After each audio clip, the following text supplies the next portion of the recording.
Labvakar visiem! Šovakar mēs skatīsimies Gravity. Kinobloga piedāvā kārtējo seansu. Es esmu Līva no filmniekiem.lv.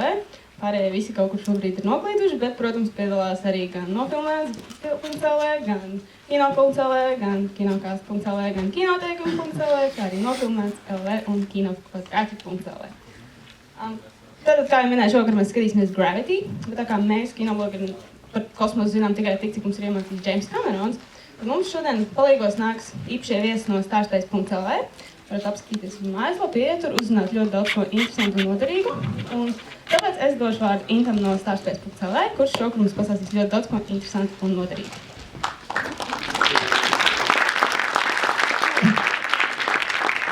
Jā, aplaus lūdzu pēc prezentācijas. Man sauc Ints, un es jums šodien pastāstīšu kaut ko nebūtu no fantastikas pasaules. Es neesmu kino kritiķis, nedz profesionāls, nedz amatieris, tāpēc neies runa par aktieriem un režisoriem, bet mazliet pavisam par to, kas ir fantastika, mazliet vairāk par zinātnisko.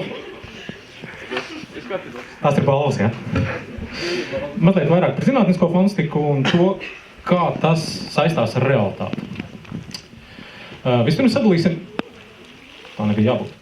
Vispirms sadalīsim šīs divas lietas uz pusēm.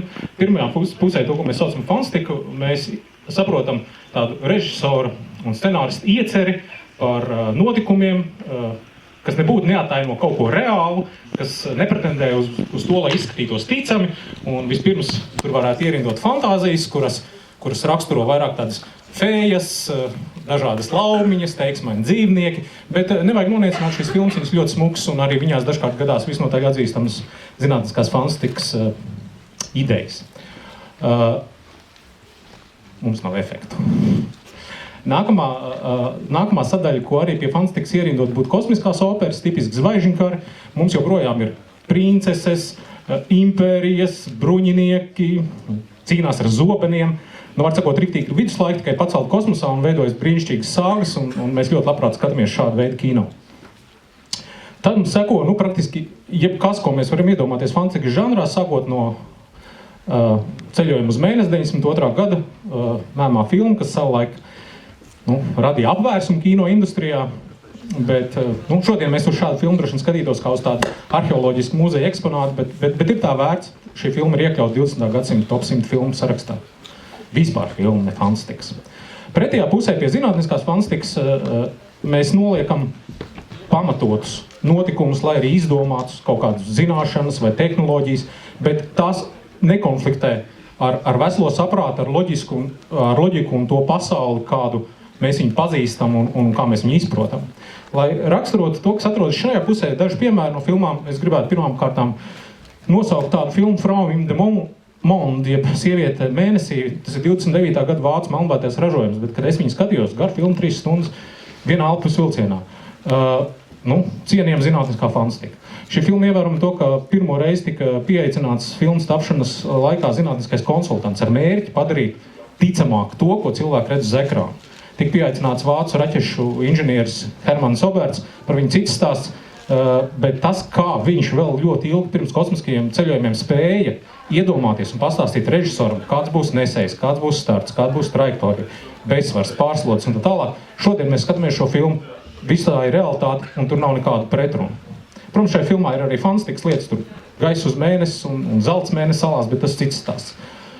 Otra filma, lai ilustrētu to, ko fantastika atšķirās no zinātniskās fantastikas, es minējuši filmu Kontakts, 97. gadā iznākusi, kā es stāstam par šo radiosignālu uztveršanu no citas pasaules un viņu atšifrēšanu ar matemātiskiem modeļiem un galā transporta uzbūvēšanu nāk no tāda paša Karla Sagana novelas, bet šajā filmā nekāda pretruna ar reālo pasauli nav. Pat ja šo te transportu, kas beigās tiek uzbūvēts, kas izmanto wormholes, respektīvi tārpējas visumā, ar fiziku tam nav nekādas pretrunas. Tas, ka to uzbūvēt, varbūt būtu ļoti grūti, tas cits jautājums. Tālāk vēl ļoti labs piemērs tam, ar ko es atšķiru fantastiku no zinātniskās fantastikas. 1998. gadā atvainojos, mums iznāca praktiski vienlaikus ekrāniem 2 filmas ar identisku sižetu. Liels kosmisks objekts drāžās uz Zemi, draud iznīcināt visu dzīvo, tiek organizēta kosmiska misija, kas dodas uz šo objektu, uzstāda spridzekļus, mēģina glābt pasauli. Pirmajā gadījumā, kā lai saka, naftinieku banda ar Brusu Willisu priekšgalā iekāpj nevisai piemērotos kosmosa kuģos. Pa ceļam piestāja kosmiskajā stacijā, kur atrodas kaut kāds neadekvāts krievs pižikām vaļņkos, bet viņam ir liela degvielas krājuma. Tad šie kosmosa kuģi gar mēnesi veic it kā gravitācijas manevri, bet manām izmantot aerodinamisko spēku, nolaižās uz šī asteroīdu un tur gravitācija mainās katru reizi, kad režisors filmē no citas puses, kā viņam bija sērtāk, tam līdzīgi. Var sakot, pilnīgs murts, bet ļoti skaists. Otrā pusē mums ir filma Deep Impact, tieši šis pats scenārijs. Tikai šoreiz kosmosa kuģis ir uzbūrts gan realistisks, notikumi kosmosā risinās visnotaļ pamatot, arī kā tas viss attēlots uz šīs komētas, kur visas darbība notiek ļoti realistiski. Paralēli visi sociālie notikumi, kas notiek uz Zemes šādās krīzes situācijā, misijas finansēšana, piemēram, un tā tālāk. Gatavs scenārijs. Īstenībā, ja mums pēkšņi pēc 10 gadiem notiek tāda nelaime, kaut kas drāžas virsū, Deep Impact gadījumā, mēs varam paņemt scenāriju, mēģināt viņu realizēt un glābt pasauli. Varbūt ne gluži, bet tuvu tām. Armagedona gadījumā, es nezinu, paņemt telefonu, pazvanīt Brusam Willisam varbūt. Neko vairāk. Help! Kaut kā tā.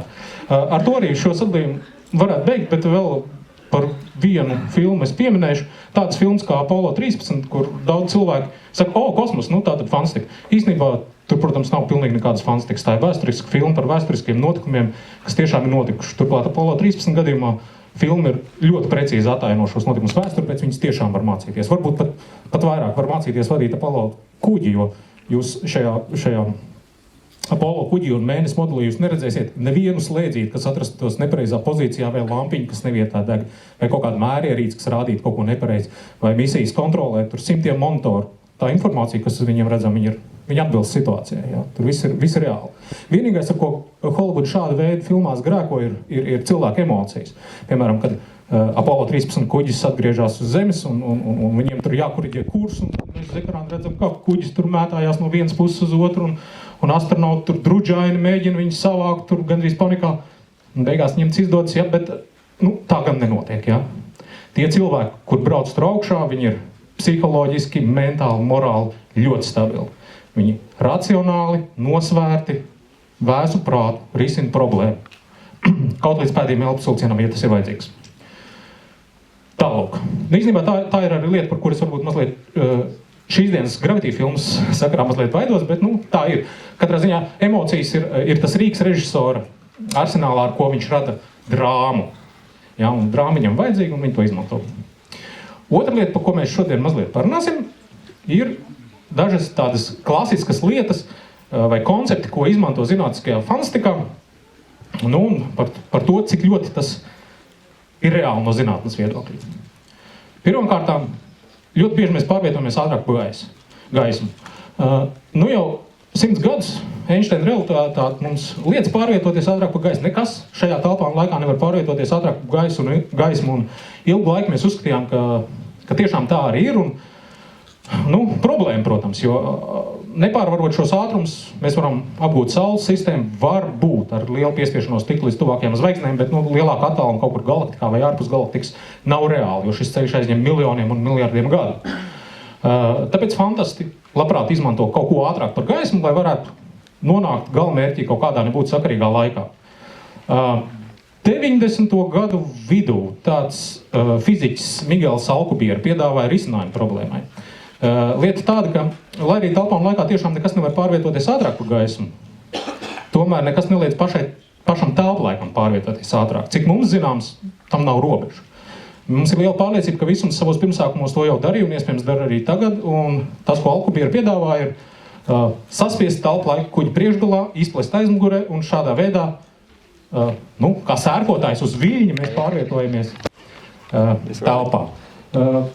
Tiesa gan, lai arī šis modelis uz papīra ir nevainojams, tur nav nekāda pretrunu, tā ir pamatota teorija, viss strādā, tomēr mums nav nejausmas, vai to var realizēt dzīvē, jo, piemēram, šeit parādās tāda lieta kā negatīvā enerģija. Mums nav nejausmas, vai tāda vispār pastāv. Ja? Klasiskie fiziķi saka, diez vai. Kvantas fiziķi saka, varbūt, jā, kāpēc ne? Otra lieta, ko bieži vien izmanto, ceļojuma laikā. Pa ceļojuma laikā, es domāju, ir minēta kādās vismaz 100 filmās, droši vien tikpat seriālos un diezgan zinu, cik grāmatās. Nezinu. Jāšķir šeit ir uzreiz divas lietas. Pirmkārt, ceļojumi uz priekšu nākotnē un ceļojumi apakaļ nākotnē. Tā ļoti strikt runājot, arī šobrīd un šeit mēs visi ceļojam uz priekšu laikā, katru sekundi veicot 1 sekundi, nav problēma. Mēs zinām, ka varam pārvietoties tālāk nākotnē. Relativitāte tieši to arī paredz. Jo mēs ātrāk kustamies telpā, jo mēs kustamies lēnāk laikā un otrādi. Tātad īstenībā, lai mēs nonāktu, lai piemēram mēs nonāktu attiecībā pret jums nākotnē, mums vienkārši ļoti ātri būtu jākustās. Cik ātri? Katru bišķi tam supermenam. Ātrāk par lokomotīvu, ātrāk par raķeti, vismaz tik ātri kā šitam te roadrunnerim, ja? Es īstenībā domāju, ka viņš šķīto. Kojots viņu nevar noķert, tāpēc viņš pārvietojas tik ātri, ka viņš tur ceļo mazliet laikā. Jebkurā gadījumā šie tie relativitātes efekti ir pavisam reāli. Astronauti, kas atrodas kosmiskajā stacijā, viņi noveco lēnāk nekā mēs šeit uz Zemes.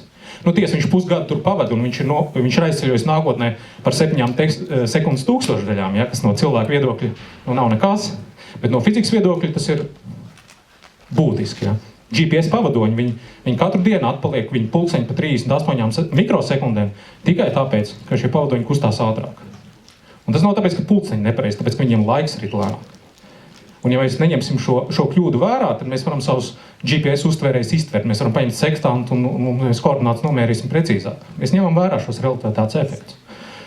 Tāpēc citādi pārvietoties laikā uz priekšu būtu vienkārši, bet pārvietoties apakaļ šobrīd šķiet gana nereāli. Tad mums ir tāds jēdziens kā paralēlas pasaules.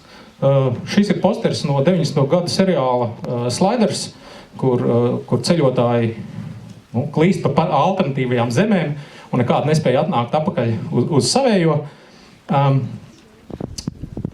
Vairāk gan šīs alternatīvās realitātes ir raksturīgas fantasy filmām. Ja mēs paimam Oza zeme burvi vai Nārnija Hronikas vai Alises brīnumzemē, visos viņos šie te varoņi no mūsu pasaules kaut kādā nebūtu veidā nonāk alternatīvā realitāte. Jāsaka, zinātnē par paralēlām pasaulēm nekas daudz nav sakāms. Godīgi sakot, mēs arī ar savu universitāti īsti galā netiekam. Jebkādi mēģinājumi aprēķināt paralēlo pasauļu skaitu, ja tās vispār eksistē multiversā, ved pie pilnīgi abnormāliem skaitļiem, tādiem, kuriem no mūsu viedokļa vienkārši nav jēgas. Restīvi, ja eksistē multivers un ja viņā eksistē paralēlās pasaules, tad to skaits visticamāk tiecas uz bezgalību. Bet, ļoti nekonkrēti.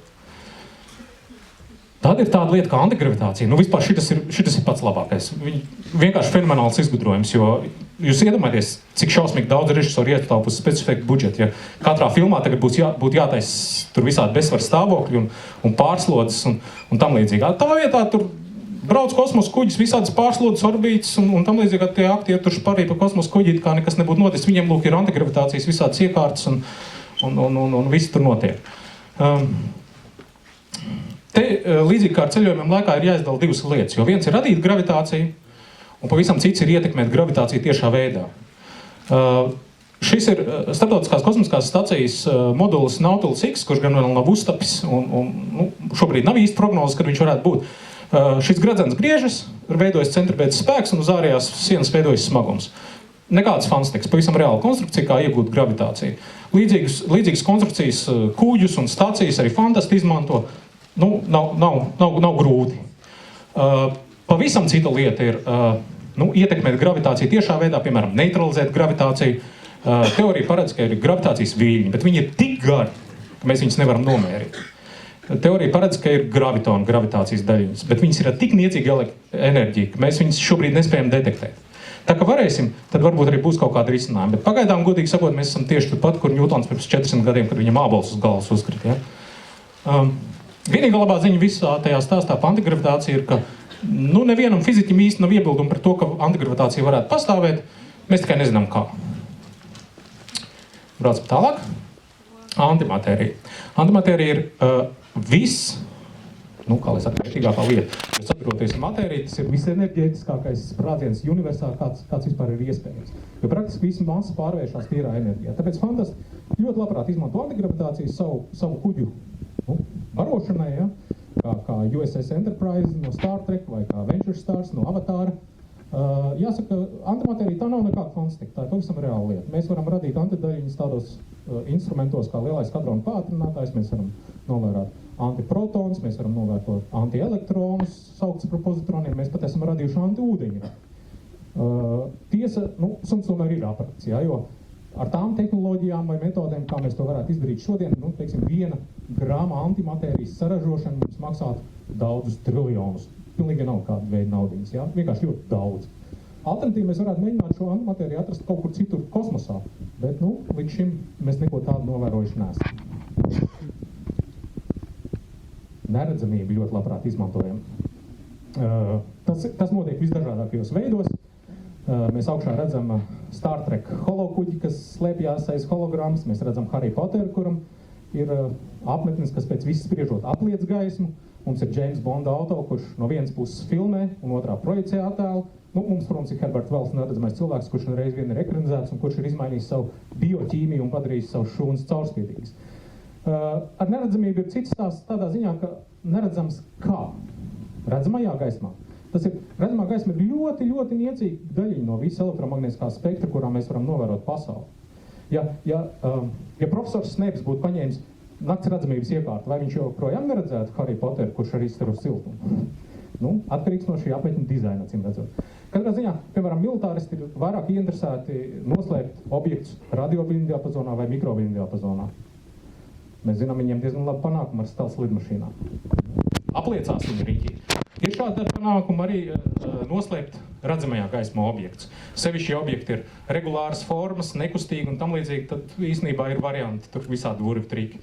Radīt tādu apmetni kā Harryam Potteram ir bijuši mēģinājumi un cilvēki pie tā strādā, bet jau droši vien kāds laiciņš paies, kamēr mēs kaut ko tādu piedzīvosim. Tad tiek izmantots un gana daudz tāds jēdziens kā teleportācija. Star Trek filmās vien tur 1000 reižu uz ekrāna parādās šis transports, ko viņi ceļo no kuģa uz planētu un apakaļ. Star Trek gadījumā viņi pārvērš visus kvantus enerģijā, nosūta uz punktu B un tur restaurē šo objektu.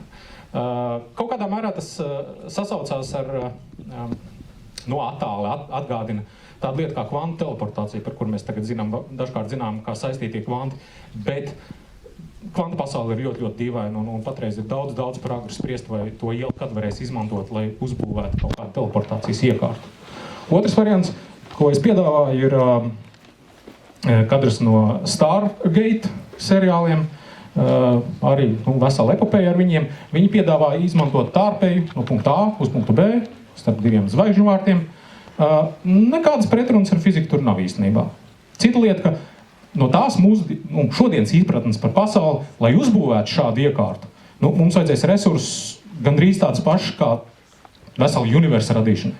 Vai vismaz to melno caurumu, kas atrodas galaktikas centrā kopā ar 2 dučiem neitronu zvaigžņu. Ja? Vienkārši nebūs. Jebkurā gadījumā teleportācija šobrīd gan vienā, gan otrā gan izpratnē izstāsta diezgan nereāli. Tad mums ir roboti un androidi. Tie, protams, parādās katrā otrā filmā. Uzreiz nošķirsim robotus no androidiem. Roboti ir jau kādas mehāniskas ierīces, kas pašas kustās un kaut ko dara. Pazīstams, godīgi sakot, man liekas, kurš senās Romas laikiem. Lai gan termins robots parādās tikai pagājušā gadsimta 30. Androidi turpretīm ir tie roboti, kas ir cilvēkam līdzīgi. Viņi izskatās pēc cilvēka, viņi darbojās kā cilvēks, viņi varbūt arī domā kā cilvēks, uzvedās kā cilvēks.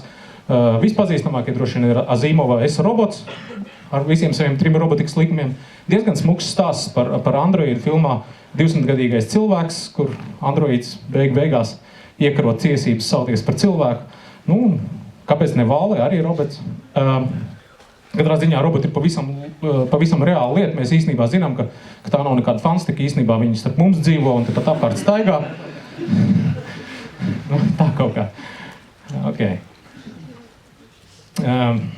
Vēl ir tāda lieta, ka fantastika pastāv jau kaut kādu laiku. Un ir visādas lietas, kas pirms kādu laiku bija fantastika un šobrīd vairs nav fantastika. Ļoti daudzas lietas attīstās līdzīgā veidā. Respektīvi, vispirms ir vīzija, kad mēs kaut ko iedomājamies. Pēc tam mums ir spekulācijas par to, vai tas maz ir iespējams. Tam seko zinātne, kad mēs saprotam, kā to varētu izdarīt un panākt. un visbeidzot ir tehnoloģijas, kas to pārvērš par reālu produktu un ko mēs varam pielietot ikdienā.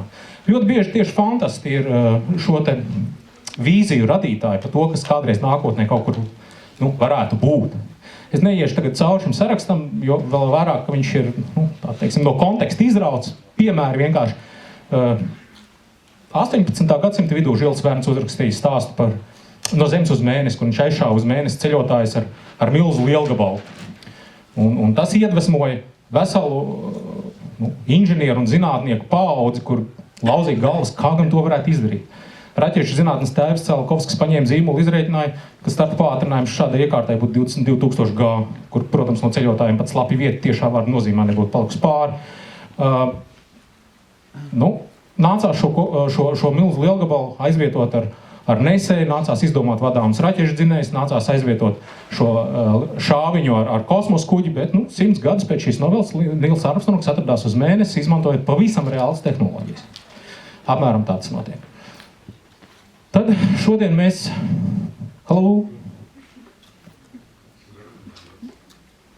Skatīsimies filmu Gravitāti. Es šo filmu arī neesmu redzējis, tāpēc pāragri spriest par to, cik kāda šī filma būs, cik daudz ir aplamības un cik ne. Katrā ziņā tā kosmiskā draza, kuras dēļ izceļās katastrofa, ir pavisam reāla lieta, mums ar to jārēķinās. Starptautiskajā kosmiskajā stacijā 10 gadu laikā reiz vien apkalpe ir, evakuējusies uz Sojuz kuģiem, gatavi, kur katru mirkli laisties lapās, gadījumā, ja konkrēta atlūze trāpīs stacijai. Cita lieta, ka šāda izmēra atlūze trajektorijas ir ļoti labi zināms, un viņas var prognozēt gadiem uz priekšu. Tas nenotiek pēkšņi. Ja? Ir vēl šādi tādi aizrādījumi par šo traileri, kas tika redzēts, bet es domāju, ka labāk noskaties filmu un tad spriest par to, cik tas ir labi. Šīs filmas sakarā es gribētu īstenībā piesaukt vēl citu ražojumu. Tas ir 1969. gada filma Maroon, kur stāsta par līdzīgiem notikumiem, kad orbītā ir iestrēguši astronauti, viņi netiek lejā, viņiem beidzas resursi, beidzas skābeklis, un tad filmas gaitā tiek risināta problēma, kā viņus dabūt lejā. Kaut kas mazliet līdzīgs ar šodienas Gravity. Vairāk gan šis Maroon sasaucas ar Apollo 13, jo filma iznāk uz ekrāniem burtiski pirms pāris mēneši pirms Apollo 13 reālajiem notikumiem. Un vēl iepriekšējā vakarā virkni NASA inženieri bija šo filmu skatījušies kinoteātros, un nākamajā dienā viņiem reāls problēmas ar kosmosa kuģi kaut kur starp Zemi un Mēnesi. Un turklāt virkni tehnisko problēmu ir līdzīgas filmā un reālajā Apollo, var sakot, tur cilvēkiem bija deja vu dēļ šīs filmas. Bet es ceru, ka ar Gravity nebūs rīt kaut kādas problēmas tur orbītā. Tā, tas no manas puses paldies, es došu mikrofonu Līvai.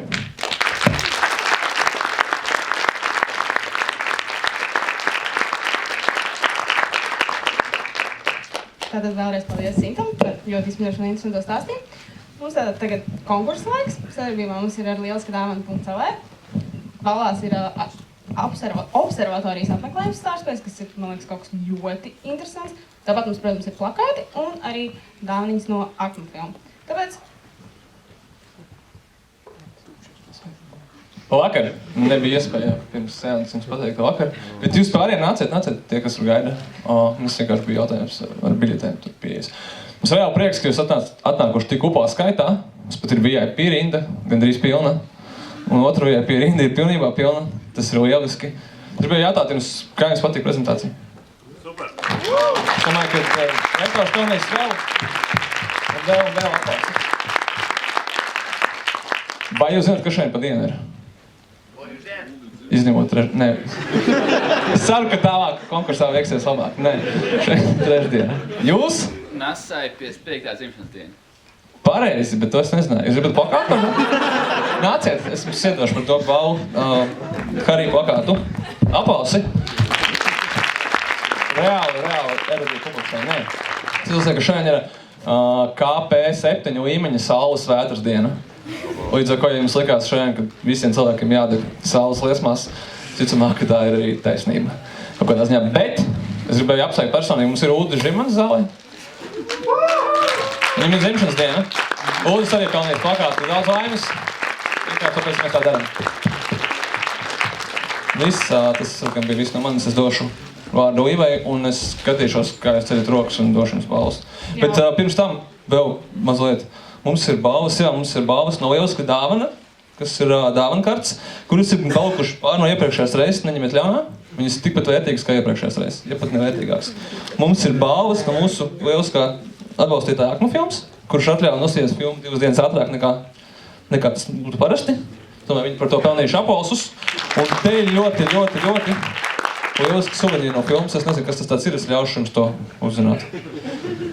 Un, jā, mums ir plakāti. Un šis tas vēl. Un es ļoti atvainojos. Es pieminēšu vēlreiz. No cilvēkiem, kas lasīja šī dienas lekciju, mums ir arī dāvankartes uz Stārspace observatoriju. Tāds mums nekad nav bijis.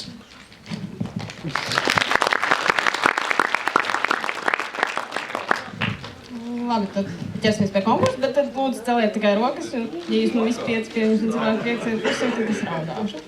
Un tad pārējām pie konkursa, un pirmais jautājums ir, par kurām filmām Sandra Bullock vienā un tajā pašā gadā saņem? Jā, tur augšā lūdzu. Brightside, angliski saucās, to dabūja Oskaru. Jā. Viņi dabūja par viņa tēlojam. Atgaršojā MDB. Par ko filmu bija? Ja tur tēloja tādu blondu durečku, kur... Jā, skaitīsim, jā, tā filma saucās All That Steam, viņa tur tāds stalka. Viņa vienīgāks ieradās vispār viena no retām, ieradās zelta tālāk pat personīgi saņem. Tieši tā, jā, viņa atnāca tagad.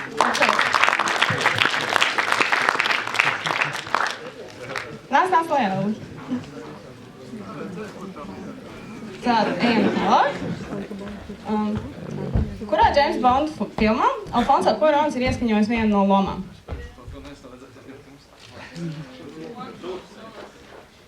Jā, tieši tā, pareizi.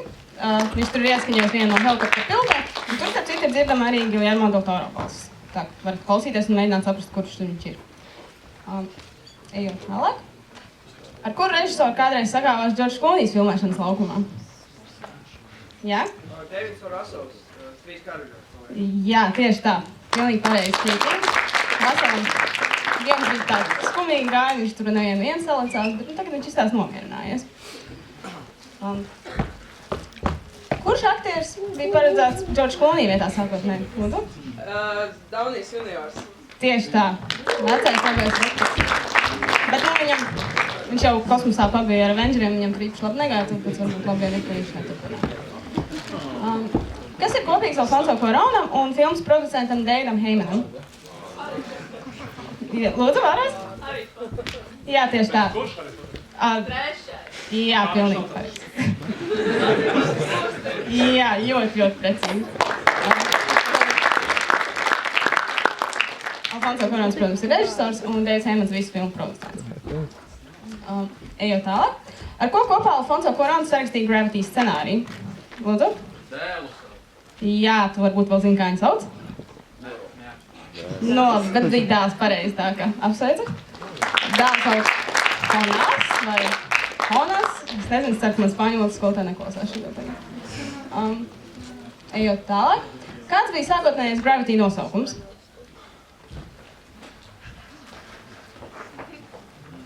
Var pateikt priekšā, ka tur bija vārds Gravity, bet tad tur bija vēl arī turpinājums, Calls un kaut kas vēl nāca klāt. Izskatās, ka laikam nezināt, ja? Tad nebūs. Viņš saucās sākotnēji Gravity A Space Suspense in 3D, bet tā kā viņiem tajā brīdī 3D vēl visiem ļoti patika, tad bija pielicis 3D, bet vēlāk viņi no viņa atteicās, un sapratu, ka īsmā tas varētu cilvēks atbaidīt. Pārbaudīsim jūsu fizikas zināšanas. Zilajā. Pilnīgi pareizi. Es jau biju gatava pat pieņemt 10, jo es atceros, ka skolā mums atļauj rēķināt ar 10 fizikā. Ļoti precīzi. Alfonso Cuarons kopā ar vēl 2 citiem režisoriem ir tā saucamais pašpasludinātais meksikāņu trio Holivudā. Kuri ir pārējie 2 režisori?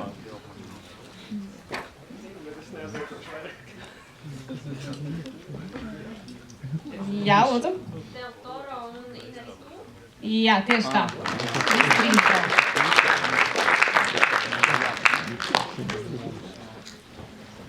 Ejot tālāk, ar kuru operatoru Cuarons ir sadarbojies visbiežāk? Lielāko daļu no savām filmām viņš kopā ar viņu tieši ir filmējis.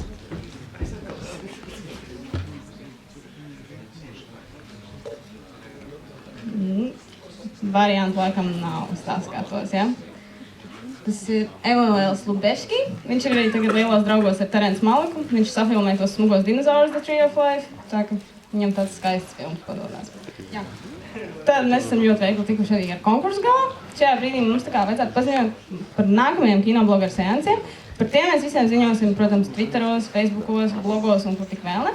Bet jau tagad mēs jums varam pateikt, lai jūs savos plānotājos iezīmējat 9. un 10. novembri, jo tajos datumos mēs esam sarūpējuši ko ļoti interesantu un īpašu, un jūs noteikti negribēsiet to palaist garām, tāpēc iesaku jau tagad atcerēties 9. un 10. novembri. Ziņosim. Jā, tieši tā, jūs pilnīgi noteikti gribēsiet nākt. Tas būs kaut kas ļoti foršs, tāpēc es iesaku izvilkt visiem tagad savus iPhones, visu, ko tur jūs pierakstat lietas un atzīmēt 9. un 10. novembris. Būs baigi interesantās lietas. Tāpēc tas arī viss laikam mums šovakar. Skatīsimies Gravity, skatīsimies kā būs, un pēc tam stāstīsim, tvītosim, runāsim un baudīsim filmu. Paldies!